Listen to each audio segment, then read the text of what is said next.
What's better today, friend? Welcome to the Advantage Joy at Work podcast. I'm thrilled that you've joined me here as I help marketplace leaders unstuck their true potential, to thrive in life and leadership, to build successful, sustainable business with collaborative, high-performance teams and joy at work with practical, neuroscience-based advantage guides and coaching. If you need an outside voice with a fresh perspective to challenge and empower you, your team, or business to a new level of performance and engagement, then let's talk now.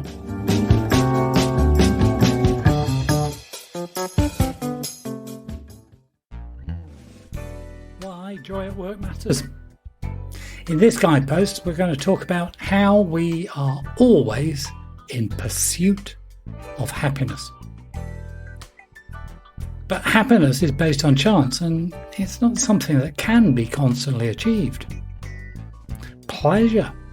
Well, pleasure is also temporary and not something that should be constantly strived for. Instead, we should be focusing on having joy, which is more internal and based on making peace with yourself. To have joy at work, we should focus on leveraging our talents and doing something purposeful for others. Although it will take time and effort, the benefits, they're so worth it in the end. This GuidePost is going to answer the following questions. What is the problem with the pursuit of happiness? What are the benefits of having joy or aiming for joy instead of happiness? Thirdly, what does the research show about the benefits of being happy at work? And what did the Energy Project find were the benefits of going beyond engagement? Fifthly, what is the most underutilized way to increase productivity, engagement, and performance? And we'll look at what are the three things that bring joy in the workplace?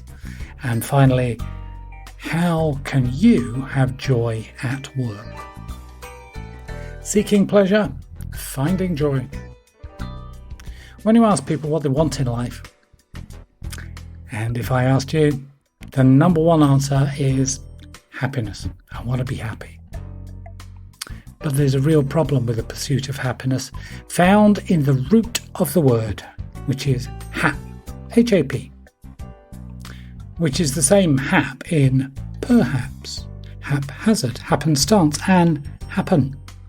It means luck, chance, or fortune.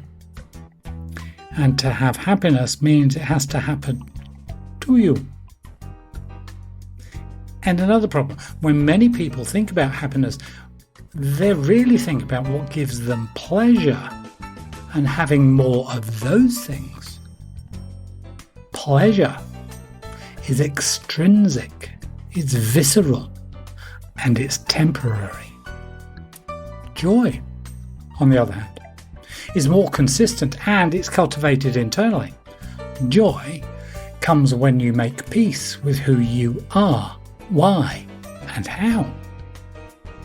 Whereas happiness is externally triggered and based on other people, places, things, events, and thoughts. Aiming for joy is far more beneficial and less transitory. So how can you have joy at work? Imagine someone created a green pill. This green pill adds years to your life. It reduces the risk of having a heart attack or stroke. It cuts your risk of Alzheimer's disease by more than 50%. It helps you relax during the day and sleep better at night. It doubles your chances of staying drug and alcohol free after treatment. It activates your natural killer cells. It diminishes your inflammatory cells. It increases your good cholesterol, that's the HDL version, and it repairs your DNA. What if this imaginary green pill reduced hospitalisation so much that it put a big dent in every country's national health crisis? Oh, and as a special bonus, it gives you better sex. The company that made this green pill would be worth gazillions, right? The green pill's inventors, well, they'd win Nobel Prizes and have institutes named for them. But it's not a green pill.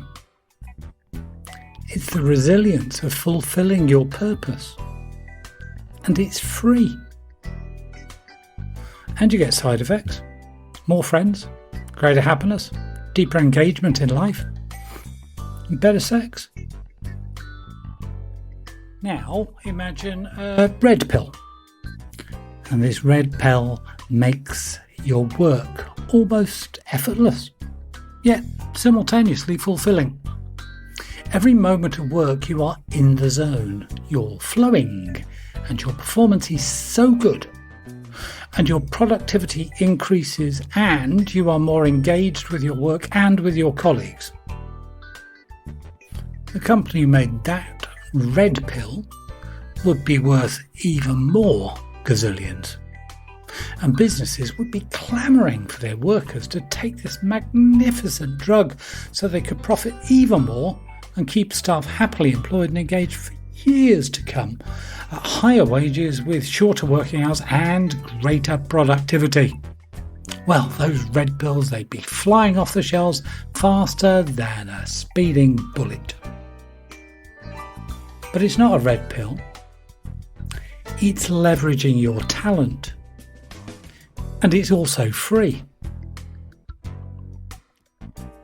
So a question for you. What if you take both the green pill and the red pill?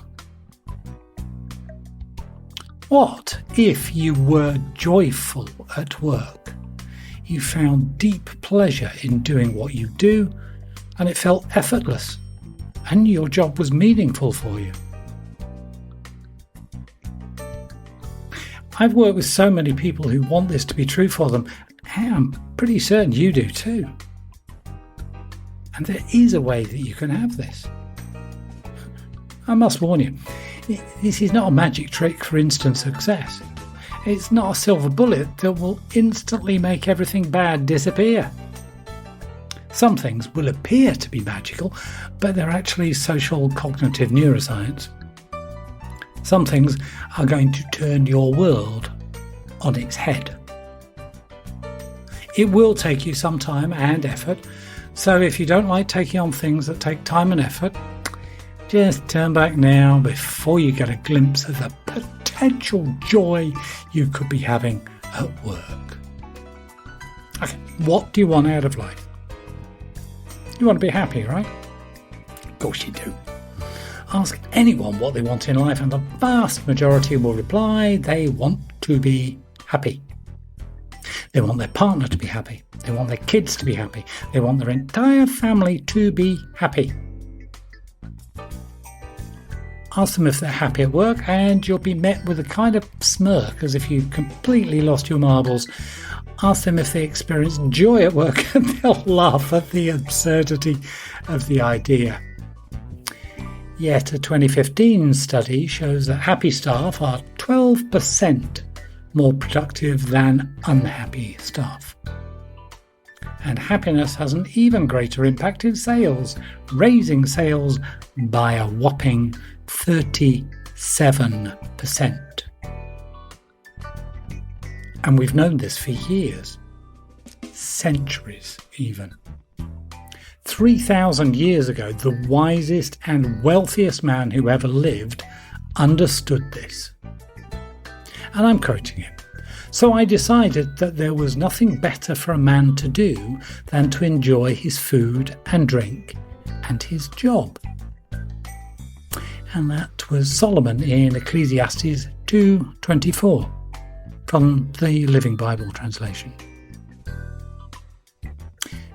So every organisation everywhere has implemented fantastic training and coaching to make sure that their staff are all happy.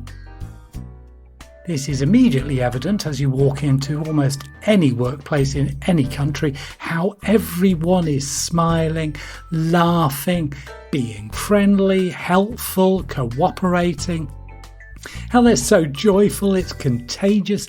You cannot help but smile and wish earnestly that you could join that organisation and get paid handsomely for having fun and enjoying every day. Or perhaps not.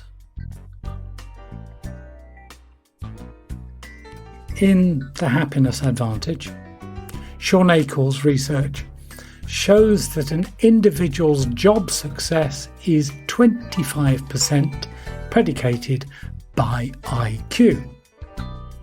Meanwhile, 75% is predicated by your optimism levels, your social support, and your ability to see stress as a challenge instead of a threat. In short, your success is largely dependent on your happiness. Conventional wisdom holds that if we work hard, we will be more successful, and if we are more successful, then we will be happy. This is broken and backwards. The problem is twofold. 1. When you achieve, i.e. your brain has a success, you just change the goalpost of what success looks like. Now, success is beyond, and you never, ever achieve it. So if happiness is based on success and you never achieve success, you cannot achieve happiness. Let that one sink in. Secondly, by raising a brain's positivity in the present, they gain a happiness advantage, and the brain performs significantly better than a negative, neutral, or stressed.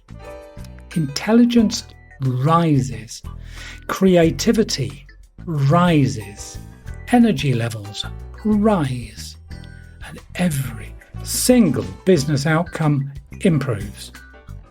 Increased 31% in productivity, greater resilience, less burnout, less staff turnover, 37% greater sales. But being happy isn't enough. Being happy isn't the only ingredient to a life well lived. I spent several days recovering in hospital from a quadruple bypass. When I was there, I spoke with many other patients who had had similar close calls to meet their maker. And two things became abundantly clear. Firstly, those with a positive and grateful attitude recovered a lot more rapidly and were discharged sooner. And secondly, the closer someone had been to death, the more determined they were to live a life filled with meaning, and that always meant doing something for other people. Why this matters to your organisation? Well, the statistics on workplace engagement are grim, to say the least. Depending on the survey you read, anywhere between a whopping 70% of employees in America do not feel engaged at work. Around the world, that increases to 87% who are not engaged. In Singapore alone, where I'm based, a Gallup survey has 77% of employees are unengaged and 6% are actively disengaged. Going beyond engagement, the Energy Project, and I'm linking that in the notes, undertook a survey with Harvard Business School. And they found that employees who derive purposeful meaning and significance from their work were more than 3 times as likely to stay and reported 1.7 times higher job satisfaction, and they were 1.4 times more engaged at work. Increasing a sense of purposefulness at work is one of the most potent and underutilised ways to increase productivity, engagement and performance? What if employees were happy and derived significance and meaning from their work, aligned to their own purpose in life? Wouldn't that be joy at work? The word joy appears 214 times in the New International Version Bible, and is always associated to living in your purpose. When psychology, neuroscience and the Bible concur, I kind of get excited to find out more. Don't you? So what brings joy in the workplace? We derive joy from our using our talents and strengths. We derive joy from doing something purposeful, meaningful and significant. And we derive joy from our relationships at work and at home. We are joyful when we feel as if we are in control and we feel safe and optimistic and that we matter. And we get most joy from doing something for others. Yeah, money helps, but only to a point. Do you dare to have joy at work? We'll find out in our next Advantage Joy at Work guide. Be blessed. I'm Dr. John Kenworthy, and it's been my pleasure to share this Joy at Work Advantage guide with you today. Thank you for joining me and supporting my work. Remember, if you ever think that you might benefit from an outside voice with a fresh perspective to challenge and empower you, your team or your organisation to a new level of performance and engagement, then let's talk now. You can follow the link at my website, joyatwork.coach. And if you know someone you know would benefit from this Joy at Work guide, please share this with them, either by sharing the podcast link, or if you're listening on the Joy at Work website, it's even easier to just click the share button.